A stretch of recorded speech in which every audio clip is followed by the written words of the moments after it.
श्रीमद् भागवत गीता यथारूप अध्याय 15 पुरुषोत्तम योग अथवा मुख्य योग the yoga of the supreme person. श्लोक 1। श्री भगवान वाच। अब इस 15वें अध्याय में भगवान अर्जुन को और अर्जुन के माध्यम से हम सबको एक विशेष योग भगवान से कैसे जुड़ा जाए वो बता रहे हैं कि कैसे उत्तम पुरुष आपको बनना है। भक्ति योग के द्वारा अपन ने जुड़ना सीख लिया, ज्ञान योग के द्वारा जुड़ना सीखा, कर्म योग के द्वारा जुड़ना सीखा, तो अब इसमें विशेष ज्ञान भगवान दे रहे हैं कि उत्तम पुरुष के लक्षण क्या है, उत्तम पुरुष में क्या होना चाहिए जिससे वो भगवान से जुड़ सके। श्लोक 1। ऊर्ध्वमूलम् अध्ये शाखम् अश्वत्थं प्राहुर्व्ययम् छन्दांसि यस्य पर्णानि यस्तं वेद स वेदवित्। एक बार पुनः सुने। ऊर्ध्वमूलम् अध्ये शाखम् अश्वत्थं प्राहुर्व्ययम् छन्दांसि यस्य पर्णानि यस्तं वेद स वेदवितः। भगवान कहते हैं अर्जुन को कि वेदों का ज्ञाता कौन है।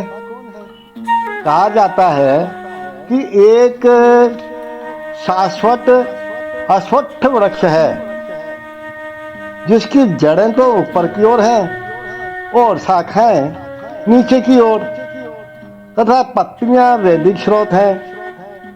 जो इस वृक्ष को जान जाता है वह वेदों का ज्ञाता है। अश्वत्थ वृक्ष को जानना है हमको। भगवान कहते हैं देखो, भक्ति योग की महत्ता की विशेषता के बाद ये पूछा जा सकता है कि वेदों का क्या प्रयोजन है। तो इस अध्याय में ये बताया गया है कि वैदिक अध्ययन का प्रयोजन क्या है। हम क्यों पढ़ते हैं वेद बताओ। इसलिए पढ़ते हैं कि भगवान कृष्ण को समझ जाएं, इसलिए पढ़ते हैं कि भगवान को जान जाएं, इसलिए पढ़ते हैं कि भगवान से हमारा जुड़ाव हो जाए, क्योंकि हम अल्टीमेटली हैं तो भगवान के ही ना। अतएव जो कृष्ण भावना भावित हैं, जो भक्ति में रत हैं, वह वेदों को पहले से ही जानता है। भगवान कहते हैं जो भक्ति में लगा हुआ है मैं उसको ये मान के चलता हूँ कि वो वेदों का जानने वाला है। इस भौतिक जगत के बंधन की तुलना अश्वत्थ के वृक्ष से की गई है। जो व्यक्ति सकाम कर्म में लगा है उसके लिए इस वृक्ष का तो कोई अंत नहीं है। ये एक शाखा से दूसरे में और दूसरी से तीसरी में घूमता रहता है। इस जगत रूपी वृक्ष का कोई अंत नहीं है और जो इस वृक्ष में आसक्त है उसकी मुक्ति की भी कोई संभावना नहीं है। भाई साहब, वैदिक स्रोत जो आत्मोन्नति के लिए है वही इस वृक्ष के पत्ते हैं। इस वृक्ष की जड़ें ऊपर की ओर बढ़ती है क्योंकि वे इस ब्रह्मांड के सर्वोच्च लोक से प्रारंभ होती हैं जहाँ पर ब्रह्मा स्थित हैं। यदि कोई इस मोह रूपी अविनाशी वृक्ष को समझ लेता है तो वह इससे बाहर निकल सकता है। हमें कोशिश पता लग जाए कि इसमें फंसने का काम है तभी तो व्यक्ति बाहर निकलने की कोशिश करेगा ना। तो बाहर निकलने की इस विधि को जानना आवश्यक है। कैसे निकला जाए। फंस तो गए हम, बंद तो गए हम, ये बात तो पक्की है, लेकिन निकले कैसे। पिछले अध्यायों में बताया जा चुका है कि भवबंधन से निकलने की कई विधियां हैं। 13वें अध्याय तक तो हम देख चुके हैं कि भागवत भक्ति ही सर्वोत्कृष्ट विधि है। भक्ति का मूल सिद्धांत है भौतिक कार्यों से विरक्ति और भगवान की दिव्य सेवा में अनुरक्ति लगना, भगवान की सेवा में प्यार होना, भगवान की सेवा में मन लगना, इच्छा होना। इस अध्याय के प्रारंभ में संसार से आसक्ति तोड़ने की विधि के तो बहुत वर्णन हुए हैं। इस संसार की जड़ें ऊपर को बढ़ती हैं। इसका अर्थ है कि ब्रह्मांड के सर्वोच्च लोक से, पूर्ण भौतिक पदार्थ से यह प्रक्रिया शुरू होती है। वहीं से सारे ब्रह्मांड का विस्तार होता है, जिसमें अनेक लोक उसकी शाखाओं के रूप में होते हैं। भगवान बता रहे हैं ये अश्वत्थ वृक्ष की क्या पहचान है, क्या होता है ये एक्चुअली। इसके फल जीवों के कर्मों के फल हैं, अर्थात धर्म, अर्थ, काम तथा मोक्ष के द्योतक है। यद्यपि संसार में ऐसे वृक्ष का जिसकी शाखाएं नीचे की ओर हो तथा जड़ें ऊपर की ओर हो, कभी देखा है आपने? कोई अनुभव नहीं है ना, किंतु बात कुछ ऐसी है। ऐसा वृक्ष जलाशय के निकट पाया जा सकता है। अब आप कहोगे जलाशय के निकट कैसे पाया जा सकता है? देखो, हम देख सकते हैं कि जलाशय के तट पर कोई वृक्ष उगा हुआ है और उसका प्रतिबिंब जल में पड़ता है, तो कैसा दिखता है?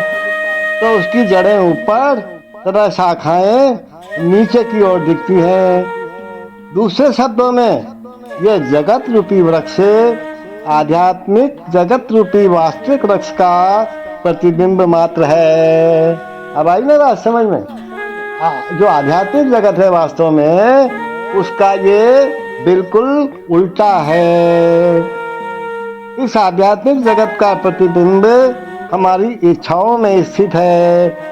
जिस प्रकार वृक्ष का प्रतिबिंब जल में रहता है, इच्छा ही इस प्रतिबिंबित भौतिक प्रकाश में वस्तुओं के स्थित होने का कारण है। जो व्यक्ति इस भौतिक जगत से बाहर निकलना चाहता है, जो इस संसार से, बहुबंधन से निकलना चाहता है, तो उसे क्या करना है? वैश्लेषिक अध्ययन के माध्यम से इस वृक्ष को भली भांति जान लेना चाहिए। फिर वह इस वृक्ष से अपना संबंध विच्छेद कर सकता है। यह वृक्ष वास्तविक वृक्ष का प्रतिबिंब होने के कारण वास्तविक प्रतिरूप है। आध्यात्मिक जगत में सब कुछ है। ब्रह्म की निर्विशेषवादी इस भौतिक वृक्ष का मूल मानते हैं और सांख्य दर्शन के अनुसार इसी मूल से पहले प्रकृति, पुरुष और तत्तीन गुण निकलते हैं। ध्यान से समझे महाराज। और फिर 5 स्थूल तत्व, 5 महाभूत, फिर 10 इंद्रियां, मन आदि। इस प्रकार ये सारे संसार के 24 तत्वों में सारे संसार को विभाजित करते हैं। यदि ब्रह्म समस्त अभिव्यक्तियों का केंद्र है, तो इस प्रकार से ये भौतिक जगत 180 डिग्री में और दूसरा अंश 180 डिग्री में, वो क्या है? आध्यात्मिक जगत है। जैसे पूरा एक सर्किल होता है 360 डिग्री का, तो उसको यदि अपन आधा कर दें तो 180 डिग्री का जो गोलार्ध है वो आध्यात्मिक है, और नीचे का जो 180 डिग्री गोलार्ध है वो भौतिक जगत है। और भौतिक जगत उस आध्यात्मिक जगत का बिल्कुल उल्टा है। चूंकि ये भौतिक जगत बिल्कुल उल्टा प्रतिबिंब है, अतः आध्यात्मिक जगत में इस प्रकार की विविधता होनी चाहिए। प्रकृति परमेश्वर की बहिरंगा शक्ति है और पुरुष साक्षात परमेश्वर है। इसकी व्याख्या अपन ने भगवद गीता में हो चुकी है और अपन सुन चुके हैं। और ये अभिव्यक्ति चूंकि भौतिक है, अतः क्षणिक है। प्रतिबिंब भी क्षणिक होता है। जो प्रतिबिंब अपन जलाशय के पेड़ का समुद्र में देखते हैं, नदी में देखते हैं, तो वो क्या होता है? क्षणिक होता है, क्योंकि कभी जो दिखता है कभी नहीं दिखता है।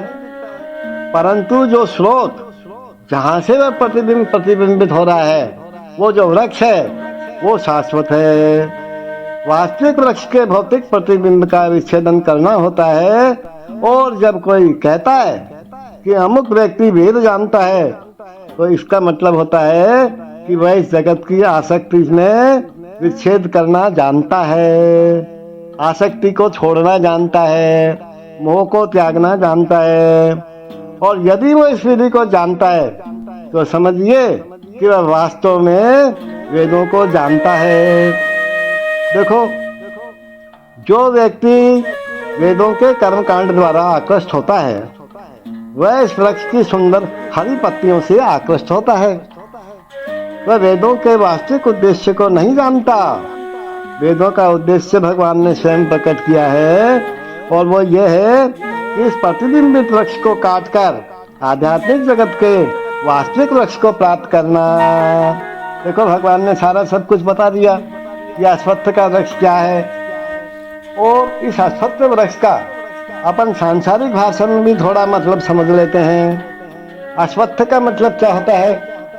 अश्वत्थ का मतलब होता है घोड़े और घोड़ों का अस्तबल, जहाँ पे घोड़े रहते हैं। क्योंकि अश्वत्थ जो वृक्ष है ये पीपल का वृक्ष होता है, पीपल के वृक्ष से तुलना की गई है इसकी।